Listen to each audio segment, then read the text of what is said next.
In this tutorial, we are building a journey to add new paid Shopify customers to Salesforce as leads.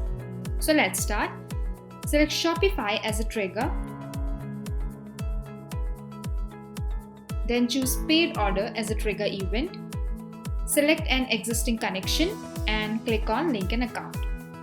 Now in steps, we have to create a record on Salesforce. For that, select Salesforce.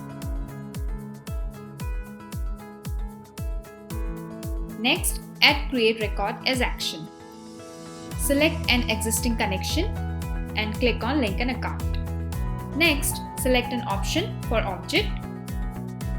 Add lead details from Shopify app data.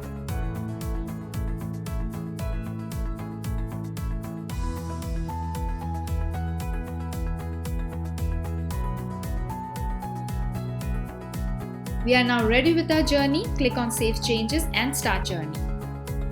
To check the output, go to Shopify, place an order,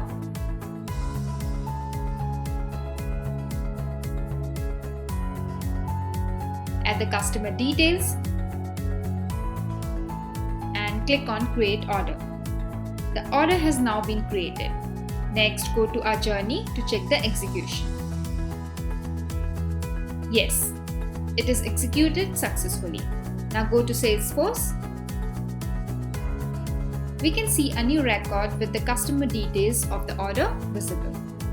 In this way, we can build an automation journey to add new paid Shopify customers to Salesforce as leads. I hope you like this video. To know more and get help in building automation journeys, visit quickwork.co.